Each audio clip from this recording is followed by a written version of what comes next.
Okay, last month we continued with the subsection entitled The Centers and Kundalini, where we learned that the purpose of the three etheric Kundalini channels is a blending of the threefold fires that circulate through the Ida, Pingala, and Sushumna channels in order to vivify the fiery triangles formed between the centers, which eventually leads to the fourth dimensional motion of the centers.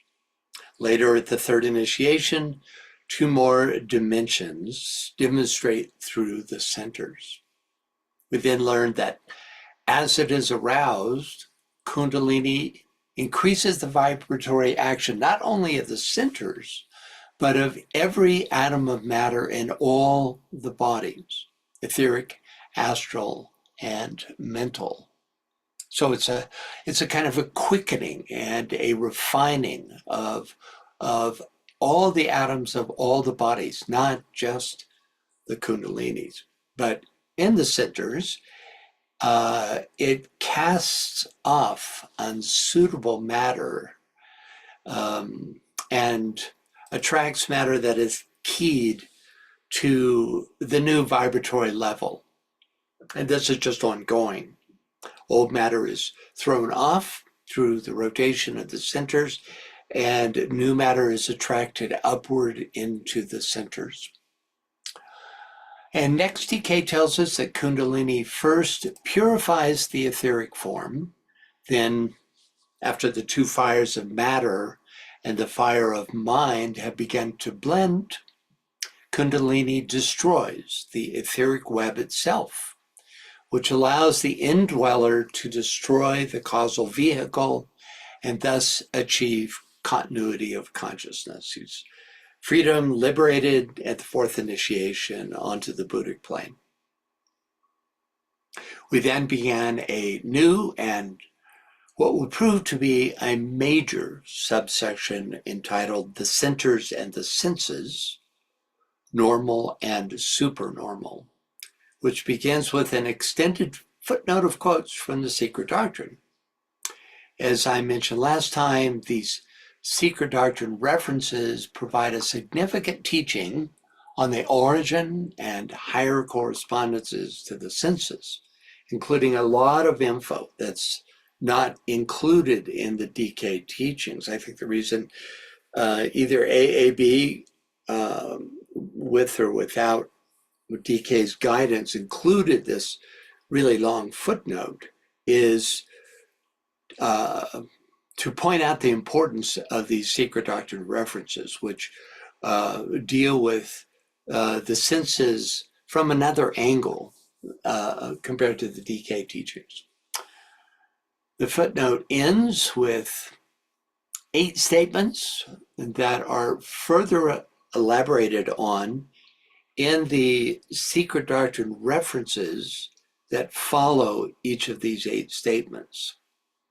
We looked at 2 of these statements last time. First, sensation is latent in every atom of substance. And second, the sun is the heart of the system, and sensation emanates from there. It is due to solar radiation. And this takes us up to where we left off last time. The third statement reads, knowledge is the end of sense. The 5 senses are preparatory to knowledge, which creates a synthesis of the lower 5. It is the mind or 6th sense which coordinates, and gives meaning to the 5 lower senses. And then finally we have the 7th sense which actually synthesize them. Here's an excerpt from the reference passage. Could we get a reader, please? And Veronica, you want to read? Hello. Hello, I'm Veronica. As Hermes says, knowledge differs much from sense, for sense is of things that surmounted, but knowledge, GYI, I don't know what that is the end of sense, i.e., of the illusion of our physical brain and its intellect, thus emphasizing the contrast between the laboriously acquired knowledge of the senses and mind, manners, and the intuitive omniscience of the Omniscience. omniscience, of the spiritual divine soul, Buddhi. Okay, this is probably a Hindu term, gai or gi, which means knowledge. Usually when she puts a term following, it's usually Hindu. Not always, but could be. Okay, so next up, statements 4 through 8, which make up the rest of this extended footnote. Fourth on this list reads, there is a double set of senses, spiritual and material. This finds its reflection in the double set of physical senses noted in defining the indriyas, which we looked at last time. So the spiritual senses are related to the second aspect of divinity, and the material senses to the third aspect. As we're about to discover in a few pages, there's a complete set of senses for each plane, from the atmic down to the physical. We'll take a look at just one of the three references on this subject of spiritual senses. Could we get a reader, please?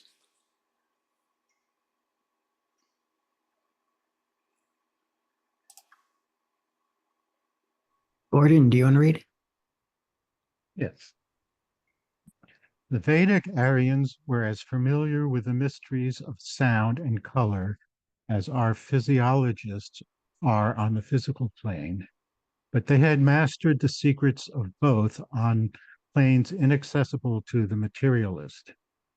They knew of a double set of senses, spiritual and material, mental as well as physical correlations of the seven senses, 7 on the physical and 7 on the mental planes, are clearly explained and defined in the Vedas, and especially in the Upanishad called Anugita.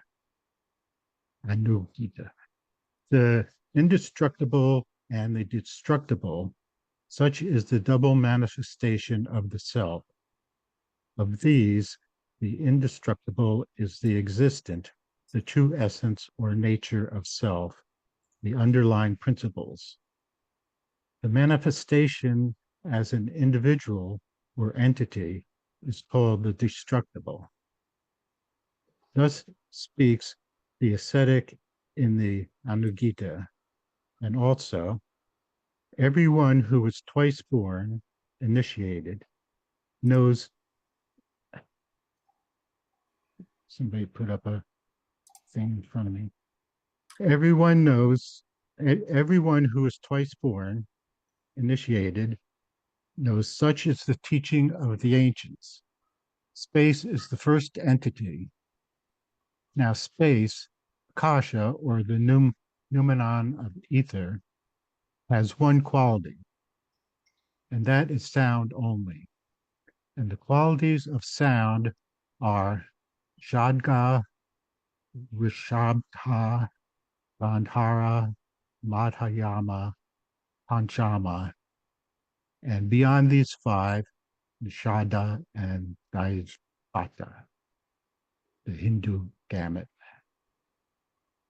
These 7 notes of the scale are the principles of sound, qualities of every element, as of every sense, are septenary, and to judge and dogmatize on them from their manifestation, likewise sevenfold in itself, on the material or objective plane above is quite arbitrary. For it is only by self-emancipating itself from these 7 causes of illusion that one acquires the knowledge, secret wisdom, of the qualities of the objects of the sense on their dual plane of manifestation, the visible and the invisible. Thank you, Gordon. Okay, so you get some sense of the difference in the method of teaching of HPB and DK here. She, often relies on the Hindu doctrine to describe her subject, and she really gets deep into it here.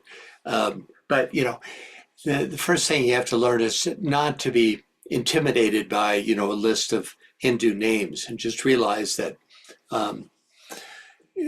she's giving you the sevenfold nature of sound in Hinduism, in this. And there's some really interesting and esoteric information here, such as the qualities of every element, as of every sense are septenary. And we're going to learn that more about that through the upcoming charts from DK. Any thoughts or questions about this quote? Okay. All right.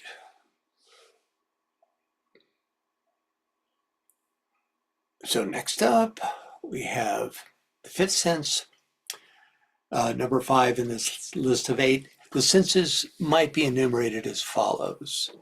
Again, we'll just look at one of the 6 quotes here listed.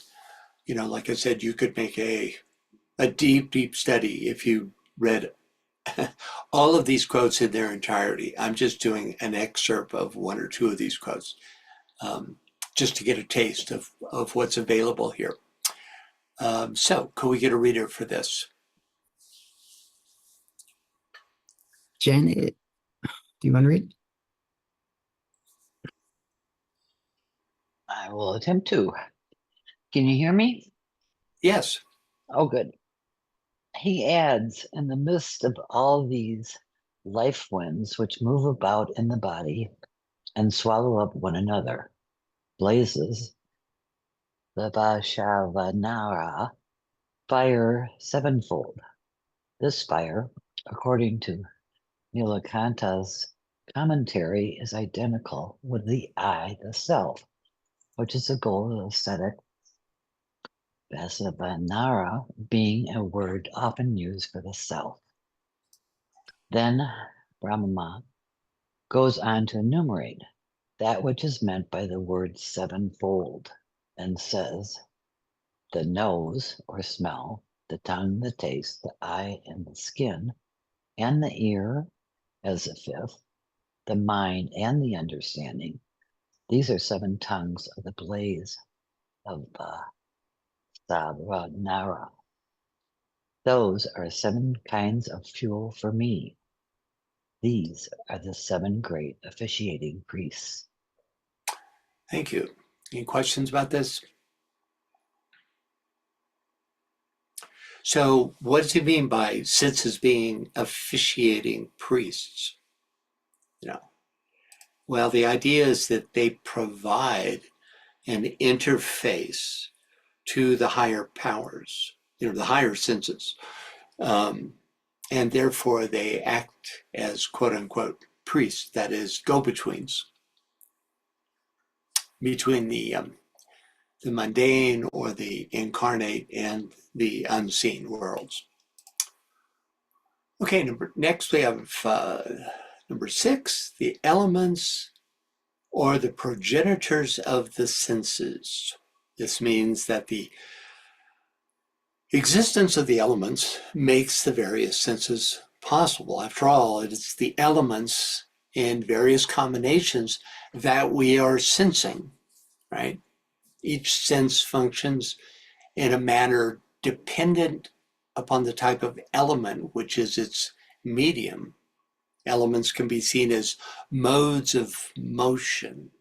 These modes determine which sense functions within each element. In the 3rd volume of the Secret Doctrine, the statement, the elements are the progenitors of the senses, is followed by a chart of the senses as they unfold on the 5 lowest cosmic physical subplanes, from the atmic to the physical. Decay gives us a much more detailed chart. And just a couple of pages on page 188 of ToCF. The cited quote from Secret Doctrine 2 gives us the text that appears just before and just after this chart.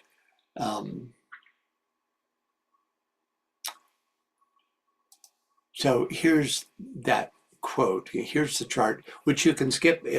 We could get a reader for this, please, and go ahead and just skip reading the chart. It's quite repetitive, you know. You can see how it works here. You have from the highest point in the ether, sound, and then at each level, you have a sense that's added, right? On the airy levels, touch is added. On the fire, levels of fire, that would be monastic. You have sight, sound, touch, and color, etc. So if we could get a reader for this, please. Yeah, Kirsten, do you want to read? Yes. The following order on parallel lines may be found in the evolution of the elements and the senses, or in the cosmic terrestrial man or spirit and mortal physical man. Do I not have to read the 5 points? I'm sorry, what? Do I have to read? No, don't read the No. 5. Just go No. on. Yeah. As seen, each element adds to its own characteristics those of its predecessor, as each root race adds the characterizing sense of the preceding race. The same is true in the septenary creation of man, who evolves gradually in 7 stages and on the same principles, as will be shown further on. Thank you. Okay.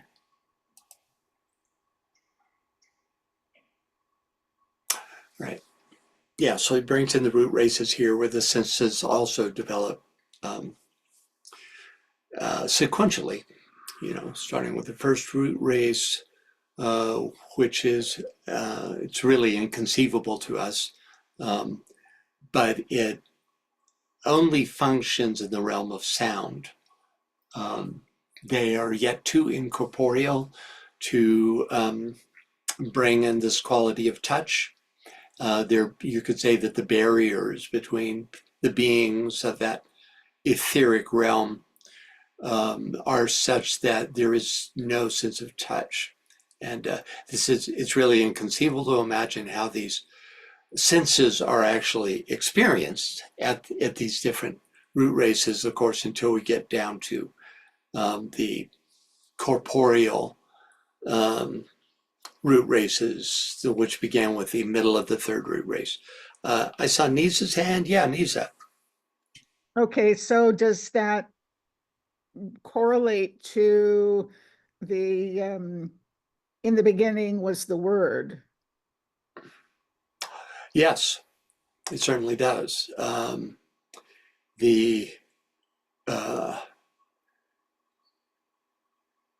It correlates in the sense that at the time of the creation, the word is the first sense that can be experienced, and therefore it goes forth, and all then comes out of that, right? All the other lower levels are developed as a result of that. And you know, if you are just dying to know more about this, read these. Second stanza of Zahn in a treatise on cosmic fire. It literally, over 2 or 3 pages, describes the evolution, starting with the word going forth. But yeah, that's a good observation, Lisa. It's, yeah. Anyone else? Okay. Yeah, there's one statement for Magda, it talks about the 7 Buddhas or Daikinis, 5 elements, purify and illuminate the 7 centers, or 5 in Tibetan Buddhismo, of the individual engaging onto the path. The wind airs are blown from the crown centers down the Sushumna. Oh yeah, I'm reading that now. Yeah, it's a really,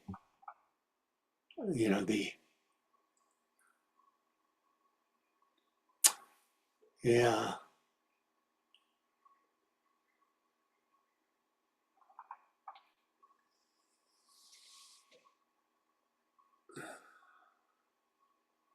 Yeah, so this deals with the causal means by which the centers come into being through the elements and through the senses. Thank you, Magda. That's quite lovely. Okay.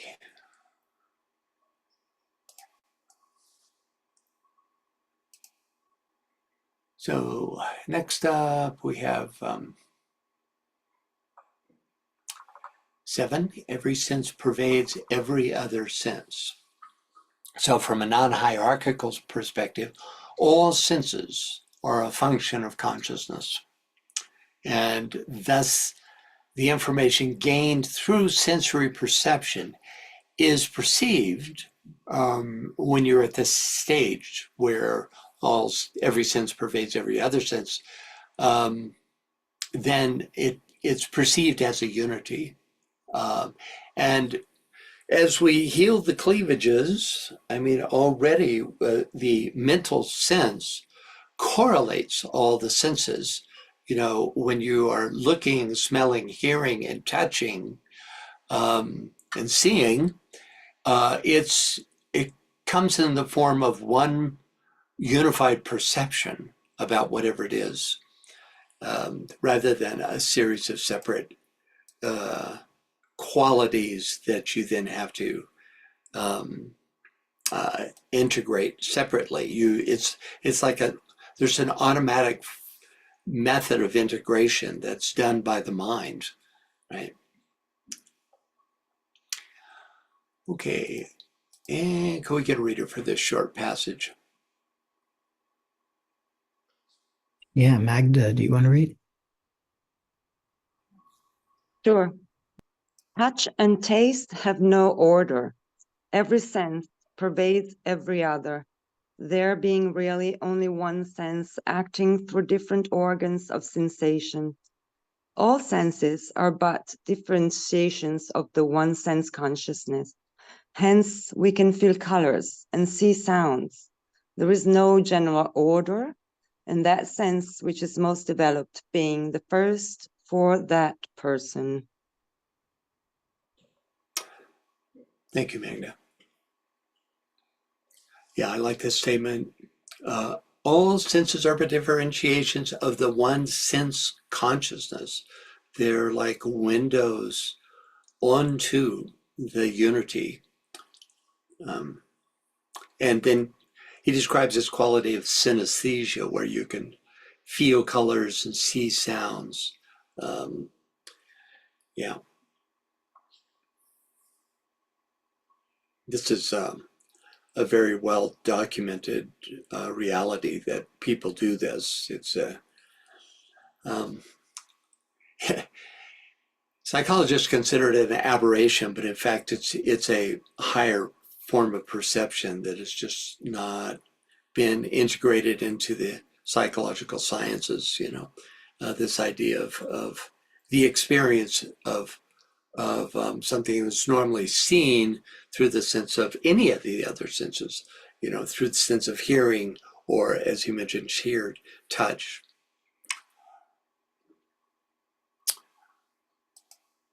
Okay, so this passage, this little short paragraph, is part of a commentary on an extraordinary chart in the 3rd volume of the Secret Doctrine, called Diagram 5, which correlates the the elements and lokas and talas, planes, principles, senses, colors, levels of consciousness, organs of sensation, organs of action, and corresponding spiritual organs of perception. I mean, it would be great just to spend, 2 webinars correlating this chart, but we're not going to do that. We don't have time, and it would just take us away from DK for too long. But it's a fantastic chart. You can find it in the 3rd volume of The Secret Doctrine. I couldn't find it in any form of PDF. This is an actual photograph I have that I took of this page in The Secret Doctrine. So it's a little tricky to find, but it's pretty cool. Okay. Next, there is no universal order. All are on all planes. So let's take a look at the excerpt that's indicated by this statement. Can we get a reader, please?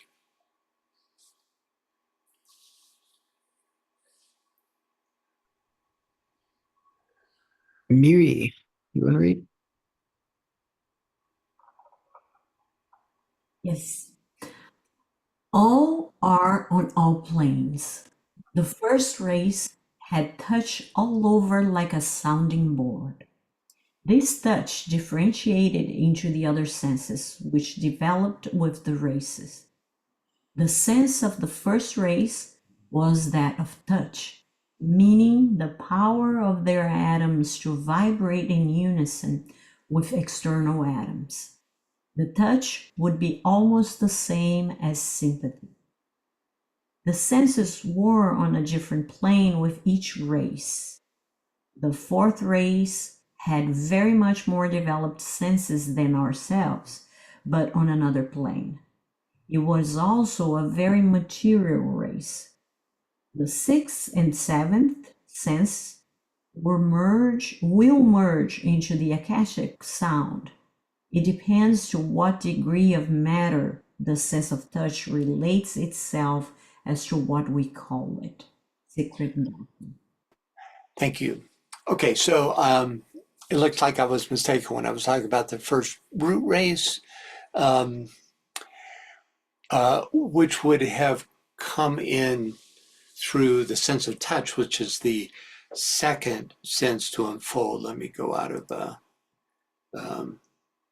display mode here and get back there to that. Okay, I'm on slide 40. So yeah, it was here that this was described, in the ether was hearing and sound. In the second level was air and touch. So this is what she's describing as being the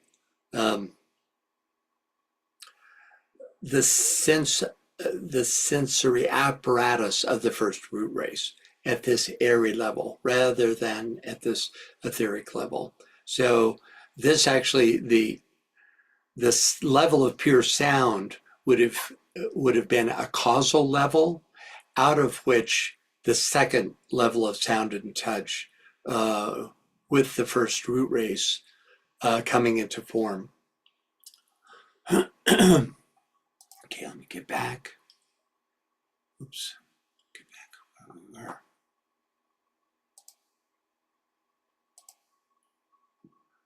Right.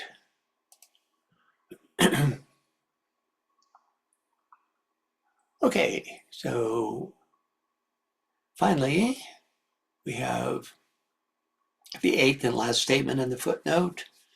The senses correspond with every other septonate in nature. So the 2 senses beyond the 5th are the common sense or mind, and what HPB calls the esoteric sense. The common sense correlates, and the esoteric sense eventually synthesizes the correlated senses. So could we get a reader for this reference to this statement.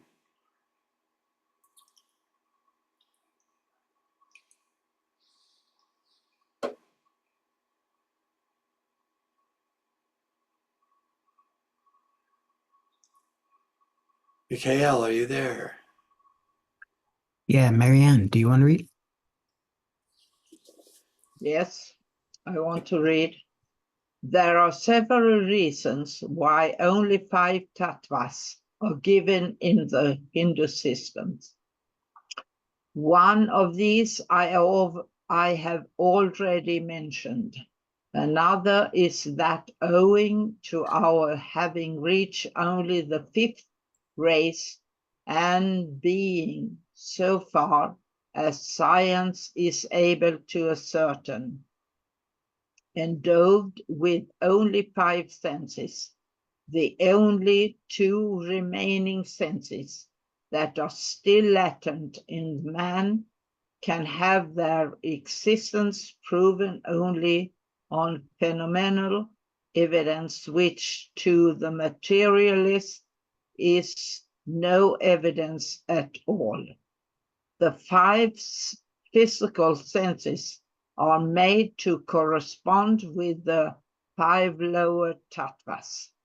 The 2 yet undeveloped senses in man and the 2 forces or tattvas forgotten by Brahmas and still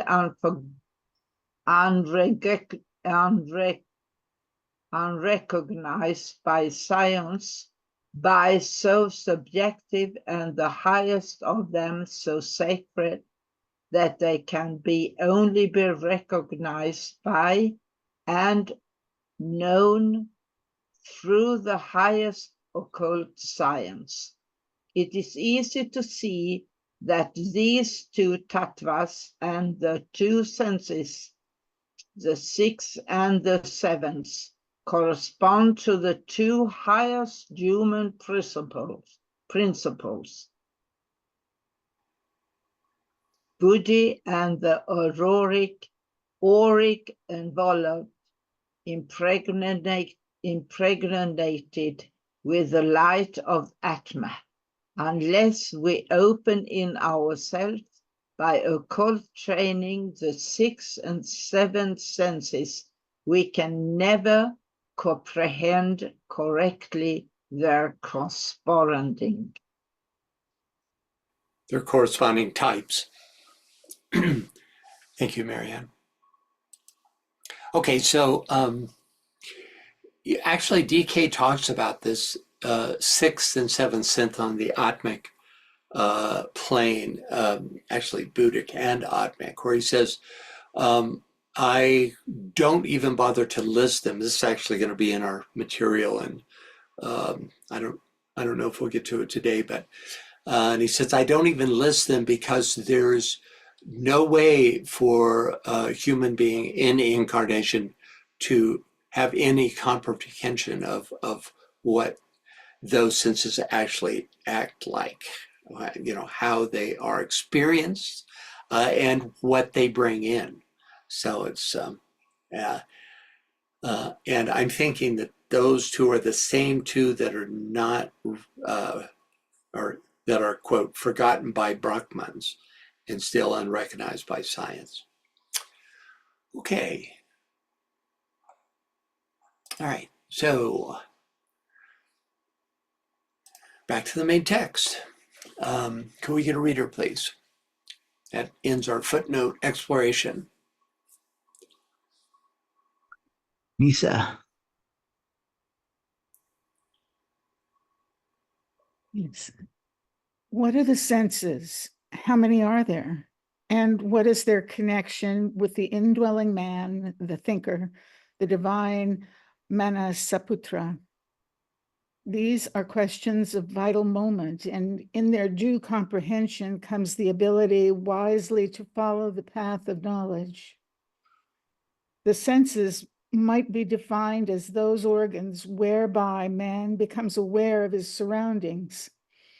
We should perhaps express them not so much as organs, for after all, an organ is a material form existent for a purpose, but as media whereby the thinker comes in contact with his environment.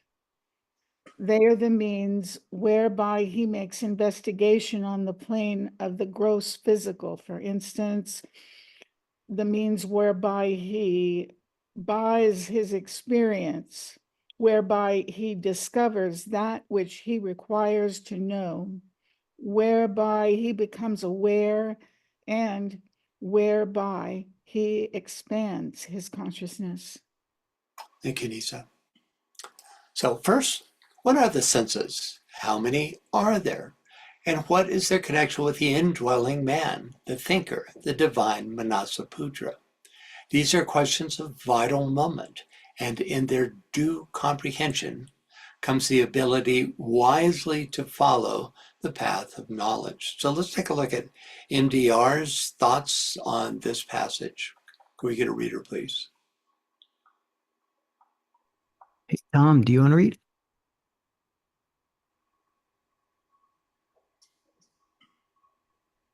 Yeah.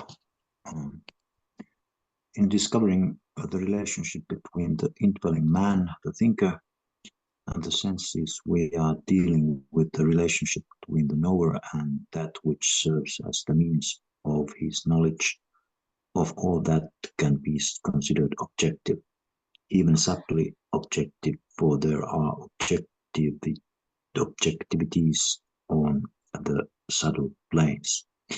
What is the path of knowledge? It seems wise to differentiate it from the path of wisdom, which relates to the apprehension of the archetypal structure of creation and of the self. From this perspective, the path of knowledge would pertain to the apprehension of all that pertains to the not-self. Thank you. Any thoughts about this? Okay.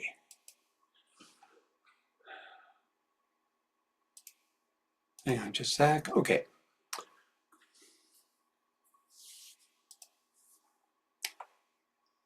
So next up, the senses might be defined as those organs whereby man becomes aware of his surroundings.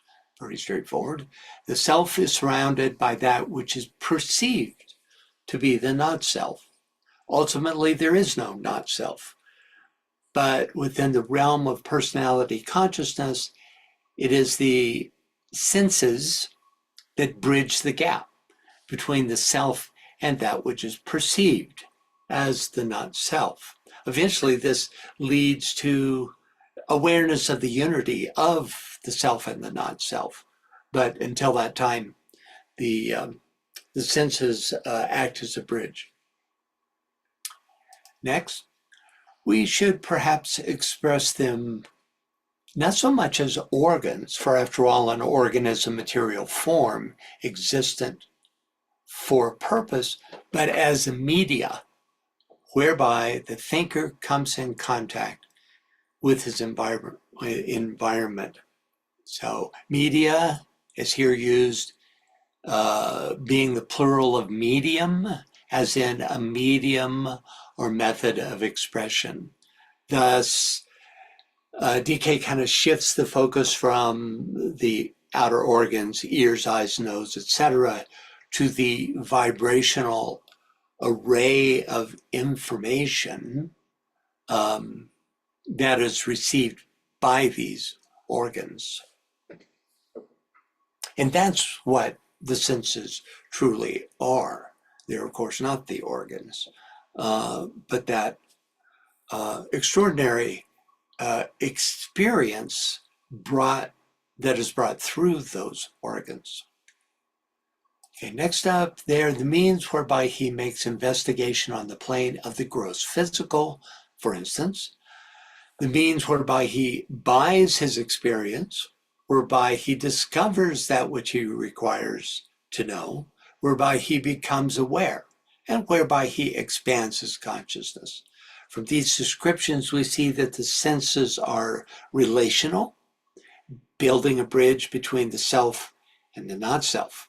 thereby giving us the ability to consciously apprehend that which would otherwise remain unknown. By the way, I invite you to, if you have any comments or questions, any thoughts about any of this, feel free. Yes, Magda. Yes, I'm thinking that we have 5 Dhyani Buddhas so far in the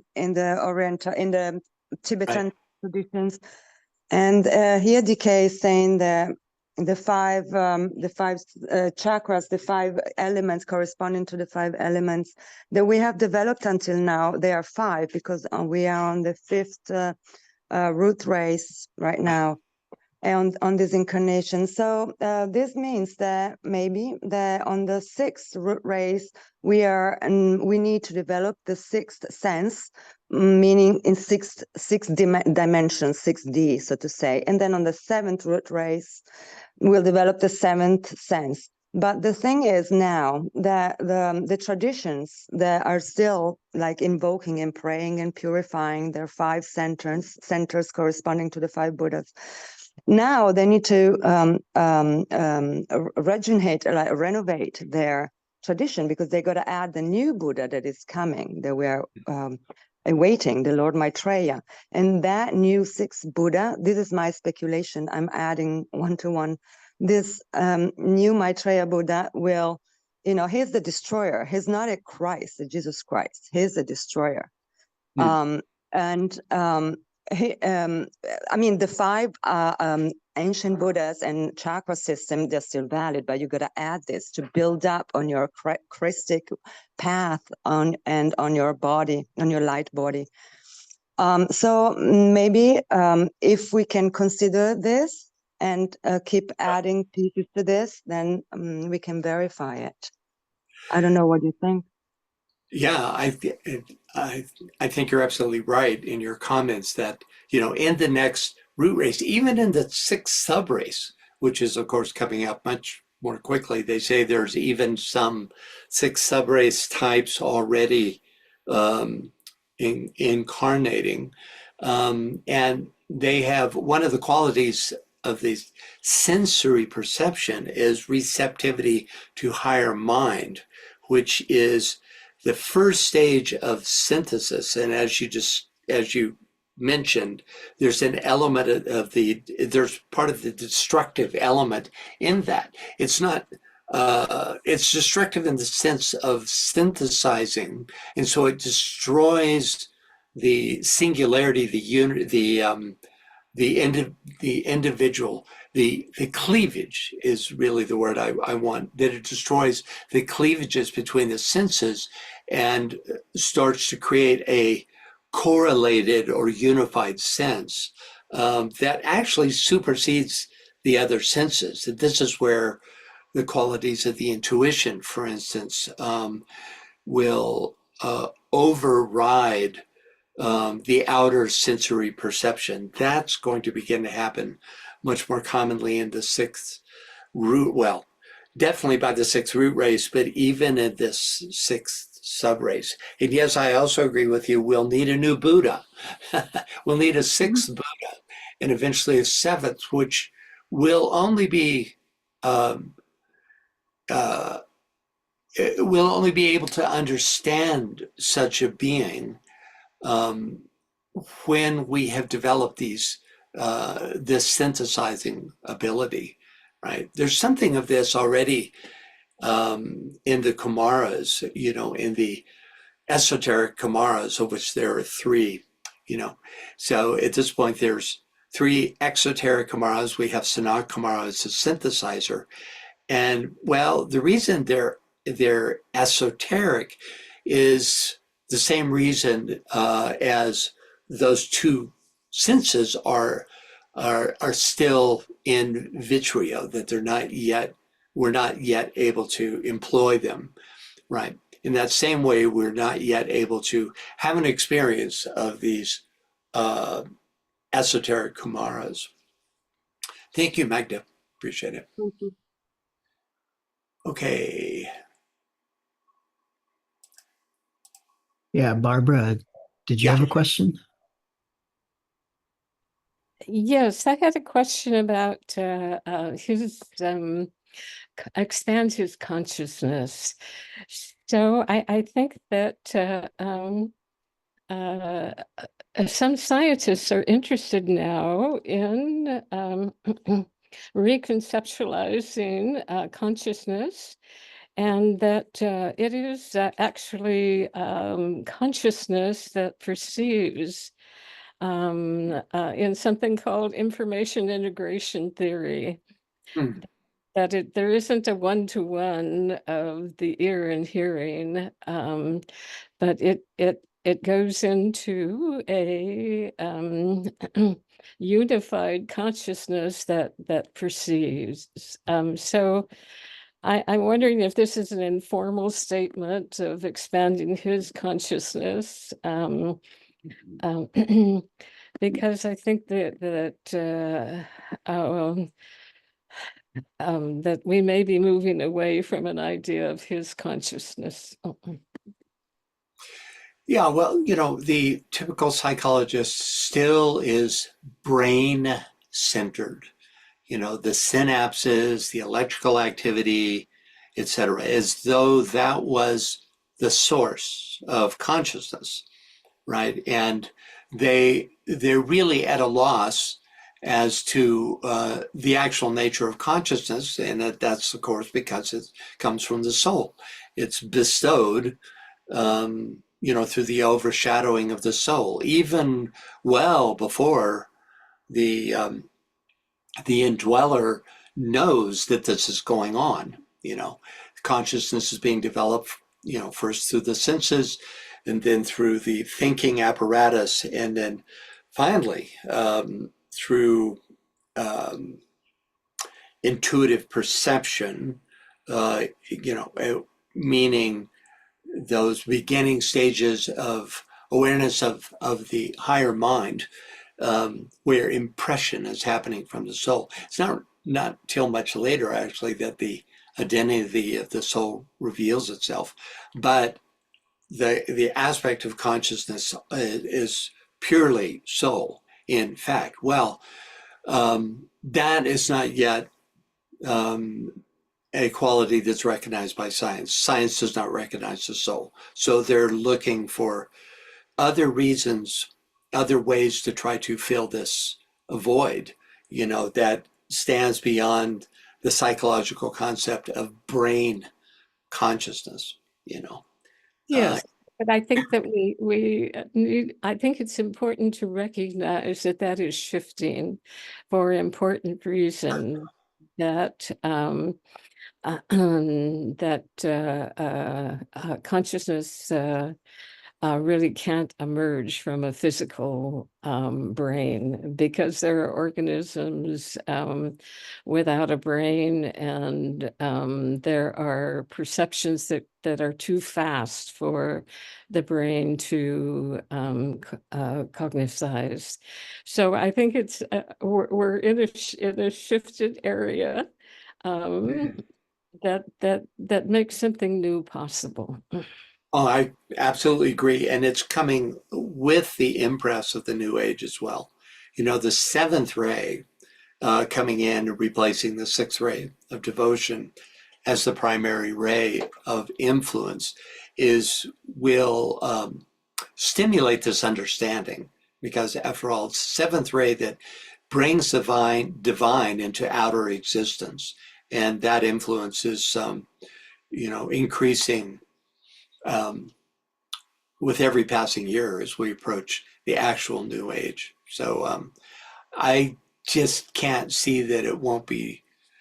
I just don't think it will be too long before um, uh, there will be some scientific level breakthroughs on this front. Of course, we have all kinds of spiritual teachers that recognize this, and it's taught throughout the world, but for that gap to be bridged to psychology, we still don't have that so much, even though there's, um, such teachers as Assagioli and Jung that have already bridged the gap. It's still the old idea of brain activity representing consciousness is still the scientific stance. But thank you for your comments. Okay, could we get a reader, please?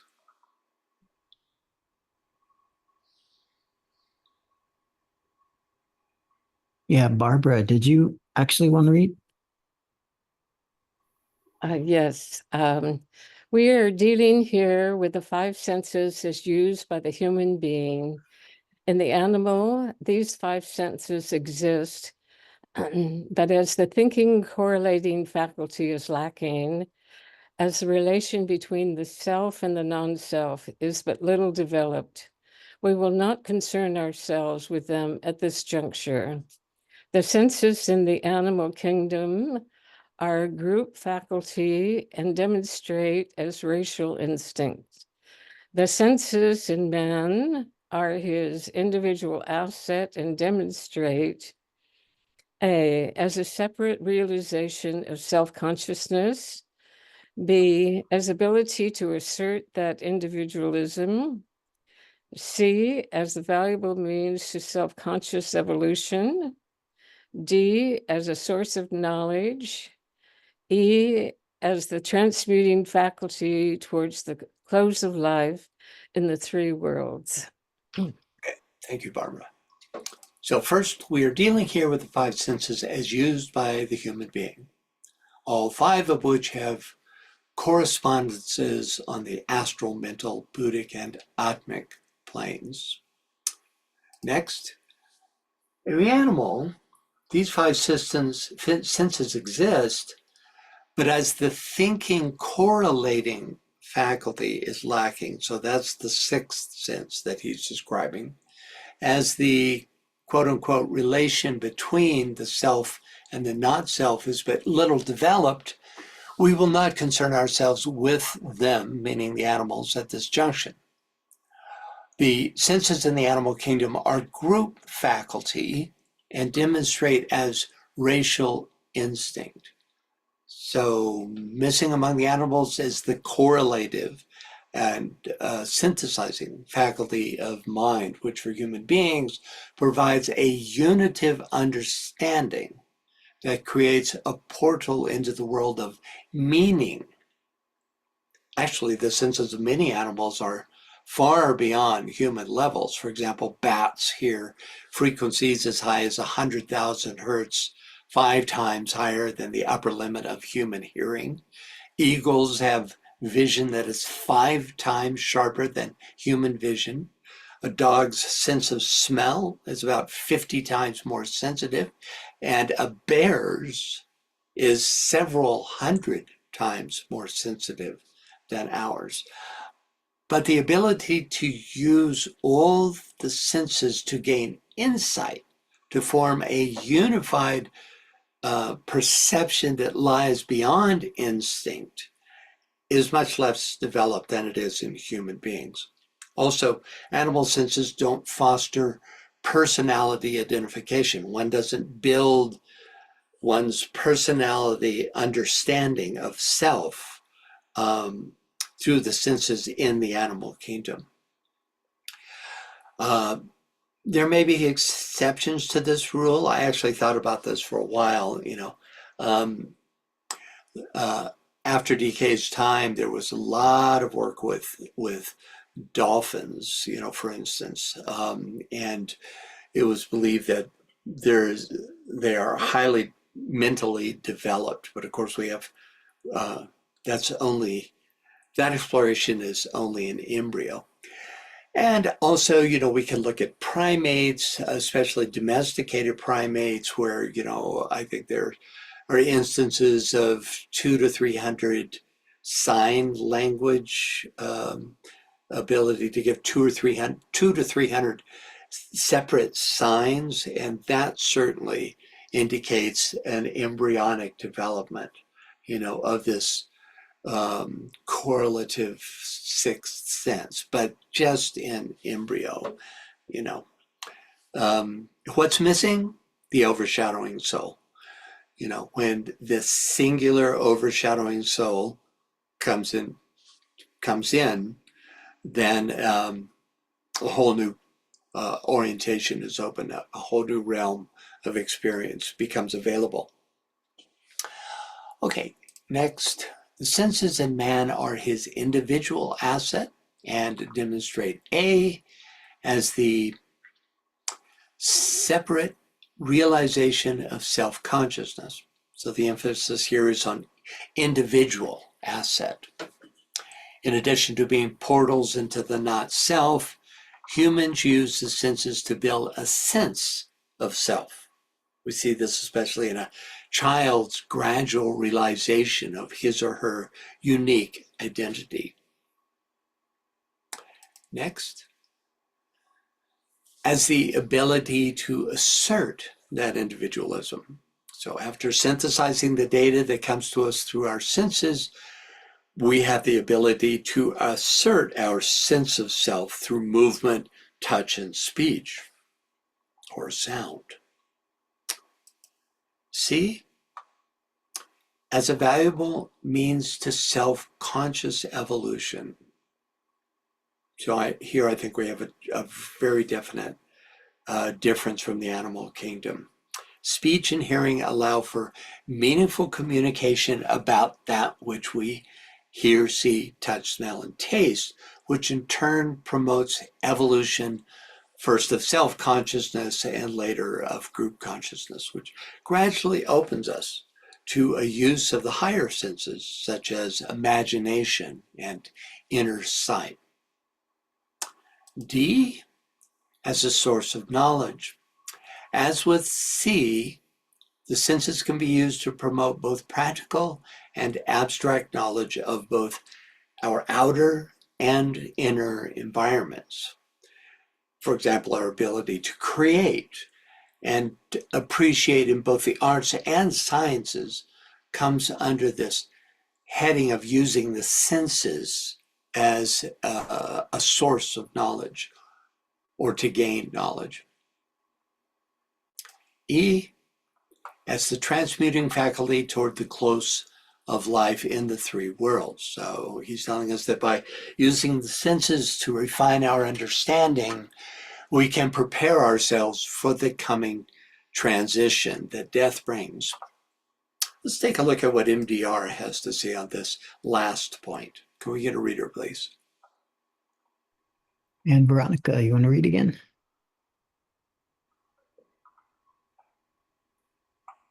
Okay.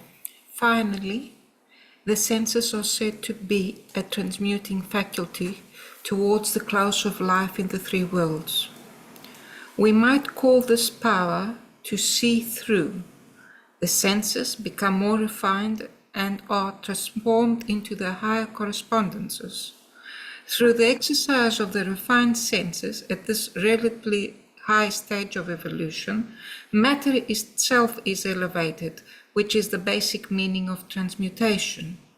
If I exercise my increasingly acute sense properly, I'm simultaneously refining, transmuting my vehicles. I choose to see higher sights, to touch and see and hear higher things, and to taste and smell similarity. Higher types of matter are built into my vehicles. Crudeness drops away from me, and my vehicles are vibratorily enhanced. The crude use of the lower senses leads to the crude contact and retardation. The opposite is true of the exercise of refined senses. A virtuous circle is created, an upward spiral. Thank you, and Veronica. Thank you. Okay, any thoughts or questions about anything? All right, next up. Can we get a reader, please?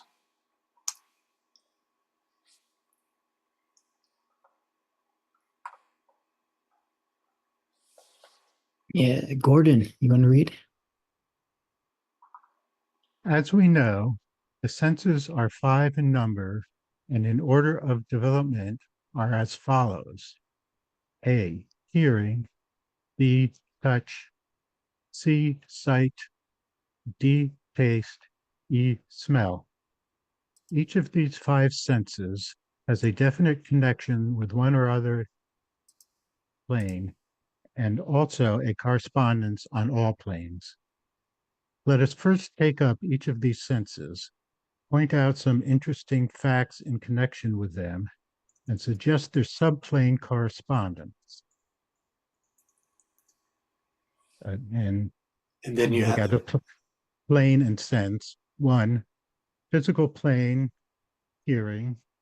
2, astral plane, touch or feeling. 3, mental plane, sight. 4, Buddhic plane, taste. 5, actinic plane, smell. Thank you. Any thoughts or questions? Okay. First we have, Tom.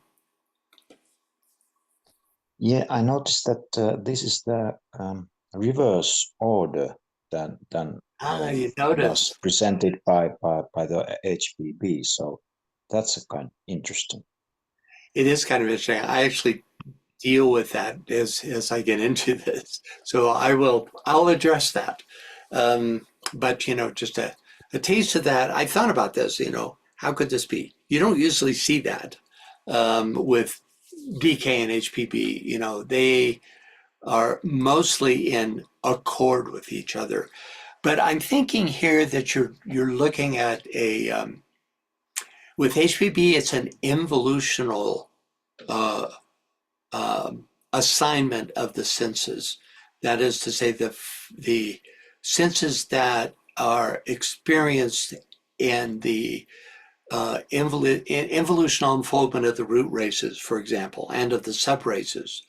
And then we have from decay what seems to be an evolutional experience of the senses. That is to say, someone who is on the path of return and the senses associated in accordance with that. Now, of course HPB doesn't, but DK, excuse me, just a moment. Should turn off my phone. DK doesn't make any attempt to to bring these two completely opposite developmental forms together. He doesn't rectify them, is the word I'm looking for, at all. But I think that from what I've read of each system, it seems that one is dealing on evolutional levels and the other on involutional. Excuse me just for 1 second. I have to deal with something. I'll be back in just a second.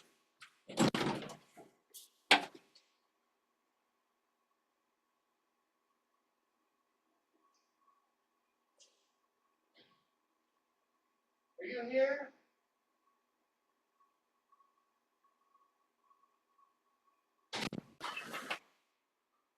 I had somebody come by to pick something up, and they live out of state, so I wanted to deal with it. Okay.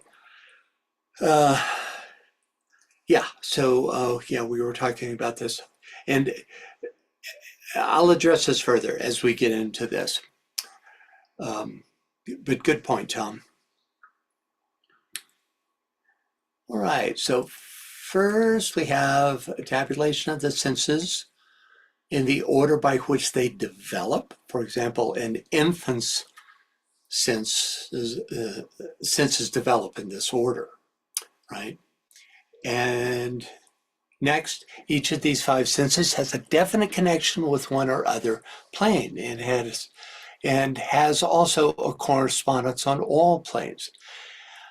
This is a subtle teaching, allowing us further insight into the nature of each plane. A subject we'll be exploring more fully in the next few pages because DK develops this idea somewhat. And finally, let us first take up each of these senses, point out some interesting facts in connection with them, and suggest their subplane correspondence. The statement is followed by a listing of the 5 planes and their associated senses. And here's where I bring this up. It's important to point out that this listing is exactly opposite the listing given in the second volume of The Secret Doctrine, which is cited in the footnote that we just looked at. And as I just was replying to Tom, the only explanation for this might be, I think it's very possible, is that HPB represents an involutional development and decay is an evolutionary one. Yeah, that's all I say about that. So you, both systems make sense within their own context, because one cannot deny, for instance, that by the time you reach the earthy plane, all the five senses are developed, right? You can't say that, you only have the sense of sound on the physical plane.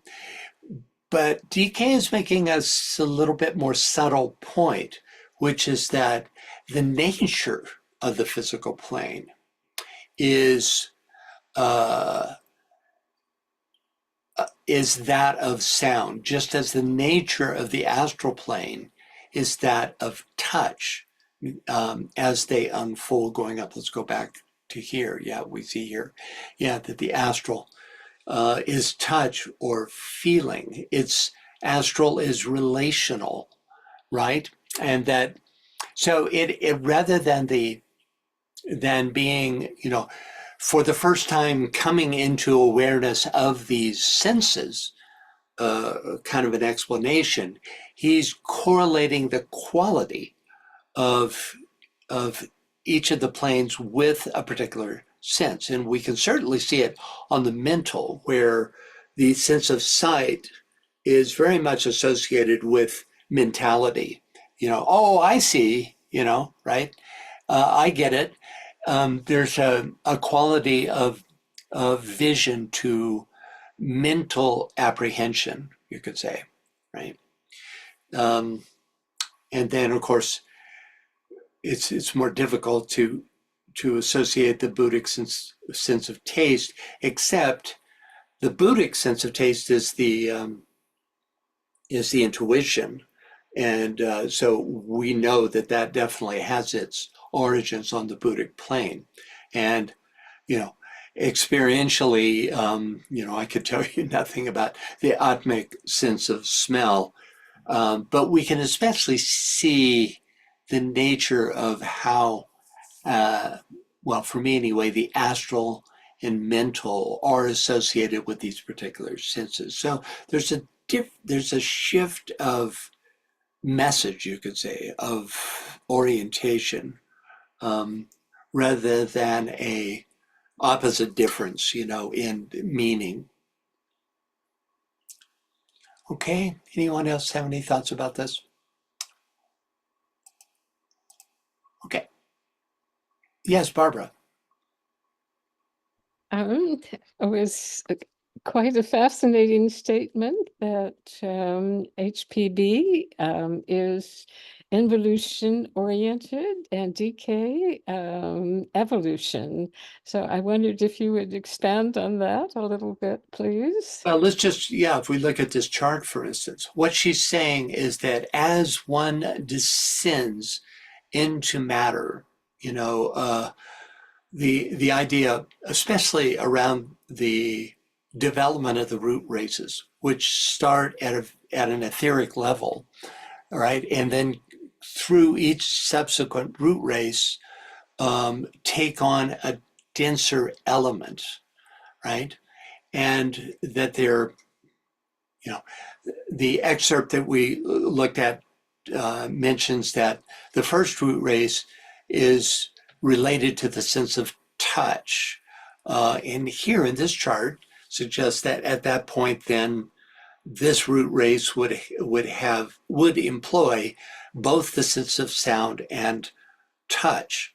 They wouldn't have Buddhic consciousness, but they would be descending through the airy realm in order to eventually achieve the successful middle of the third root race where full in the full inhabiting of all the planes has taken place. The goal is involutional, not evolutional at this stage. So with each subsequent root race, then these senses would be developed. For instance, in the second root race, presumably, since the first develops through touch and sound, that the second root race would, the sense of sight would come in as well as sound and touch, right? And yeah, it's interesting to look at these that way, right? But it's actually, you know, now that I've been talking about it, I see that it's not actually adverse or to DK's teaching. It's really describing another process that happens, this involutional process. Does that make sense? Yes, thank you. Thank you very much. Yes, Magda. Yes, it makes sense if we see that ether is the top of the crown, the atmic plane, the top, and the sound is the first sense corresponding to ether. If you think of the language of the birds, it's not in the air; it's in the ether. It's not a physical sense, Yeah. but and then coming down, be air, voice, sound, touch, fire, the heart, mental plane is the mental heart. Fire, sight, and water is the plexus, the solar plexus, Yeah. the water where you mix, you know, in the alchemical vase. You know, the inferior waters are down where the earth is, where the secret chakras are, so the smell. And when we're down in the I don't know if involution or devolution, it depends if you know what perspective you see it. Then once you're down to the earth, to the fifth chakra, the fifth, the number D or the number fifth, The then sacral. you have all five senses. Yeah.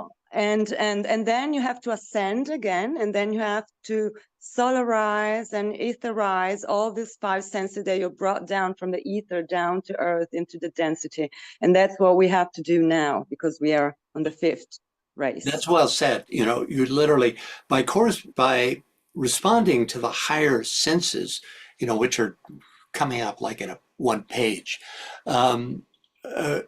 you are in a sense solarizing your senses, right?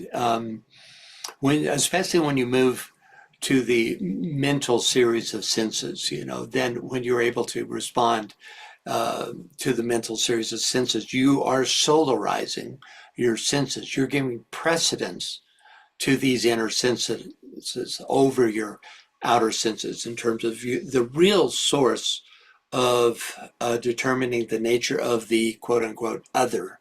So yeah, very good, Magda. Appreciate your thoughts on that. Thank you. Yeah. Okay. Could we, let's see, hang on a sec. Could we get a reader, please? Yeah, Janet, do you want to read? In the two lower planes, in the three worlds, the astral and the physical, the five subplanes of human endeavor are the five highest. The two lowest subplanes, the sixth and the seventh, are what we might express as below the threshold and concern forms of life beneath the human altogether. We have a collaborating analogy in the fact that the two earliest root races in this round are not definitely human, and that it is the third root race which is really human for the first time. Counting, therefore, from the bottom upwards, it is only the third subplane of the physical and the astral planes which mark the commencement of human effort, leaving five subplanes to be subdued. On the mental plane, the five lower subplanes have to be subjugated during purely human evolution. Thank you, Janet. So first up, in the two lower planes in the three worlds, the astral and the physical, the five subplanes of human endeavor are the five highest.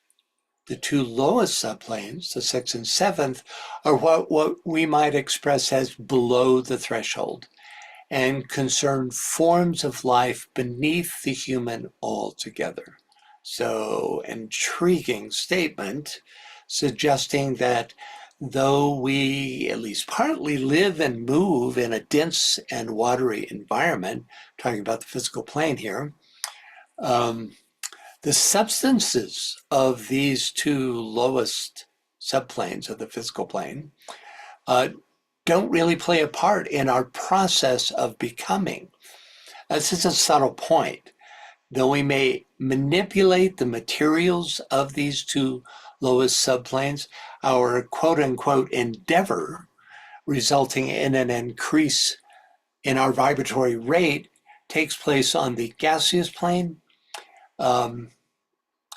or airy and etheric subplanes, not in and through the substance of the watery and dense subplanes. This idea is easier to grasp, much easier to grasp on the astral plane, where the sixth and seventh subplanes include the darkest and most demonic states of consciousness, which for most people lies below their realm of conscious engagement, right? But on the physical plane, curiously, it's a more subtle teaching, which is even though that we engage, all the time with the dense physical and the watery, it doesn't in and of itself contribute to our process of evolution. That takes place on the gaseous and the four etheric planes. Any thoughts about that or questions? Okay, next, we have a corroborating analogy in the fact that the two earliest root races in this round are not definitely human. And that is the third root race, which is really human for the first time. So we have here another example of the important influence of number. The third root race was the race of animal man. The first part of it was lived in the animal stage, and the second part in the human, though the human being of that period was a very animal type of human. The first two root races were not individualized and hence could not be called definitely human. They weren't overshadowed by soul, and therefore, and that is the distinction that makes, that allows one to enter into the fourth kingdom. For the emphasis was on developing the human form. The monastic principle was completely latent at that time. TK here makes a correlation between these first two races and the two lowest subplanes of the physical and astral planes. MDR makes the point that just as the lowest two subplanes of the astral and physical planes stand below the threshold of humankind, so also do the upper two subplanes of the Buddhic and Atmic, which are not entered into until one transcends the fourth kingdom in nature and becomes a member of the fifth kingdom. So you could say that the purely human kingdom realms are those realms in gray, here, where you have the higher five of the physical and emotional, all of the mental, curiously, and then the lower five of the Buddhic and Atmic planes. That's the strictly human subplanes. Next, counting therefore from the bottom upwards, it is only the third subplane on the physical and the astral plane which mark the commencement of human effort, leaving five subplanes to be subdued. There's a useful analogy in the numbering of the creative hierarchies, where we find that the lives that make up the lower two hierarchies, the greater and lesser builders, ruled by Mars and the moon, are not human lives. They make up, their little lives make up the form aspect of a human being, but they in themselves are not human lives. It's not until the third hierarchy, counting from the bottom up, which is ruled by Venus, that we move into the human realm. Quote, leaving 5 subplanes to be subdued references the subplanes that contain all the chakras in both the physical and astral vehicles. My guess is that the gaseous subplane of the astral and physical planes are included because of their correlation with the mental plane. And finally, on the mental plane, the 5 lower subplanes have to be subjugated during purely human evolution. Okay. Here we see a flip from the mastery of the highest 5 subplanes on the physical and astral planes to the mastery of the 5 lowest subplanes, here shown, on the mental plane. This is because the mental plane is the plane of endeavor for the 5th root race, during which all aspects of lower mind will be developed, plus 1 subplane, the 3rd, of higher mind. This 3rd subplane represents the 3rd aspect within the mental plane, which contains the causal body. We must master the 5 highest subplanes of the physical and astral planes because it was these 10 subplanes that were the focus of human endeavor during the previous 2 root races. And then in this root race, it is ours to master these 5 lowest subplanes of the mental plane. Okay, next up, could we get a reader, please? Kirsten, do you want to read?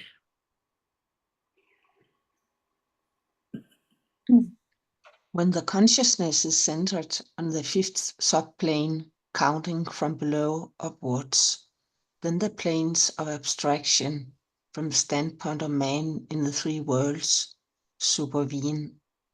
The 2 subplanes of synthesis demonstrating through the synthesis of the 5 senses.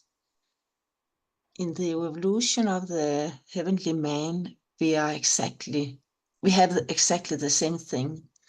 The 5 planes of endeavor, the 5 lower planes of the solar system, and the 2 higher planes of abstraction, the spiritual or monadic and the divine or logoic.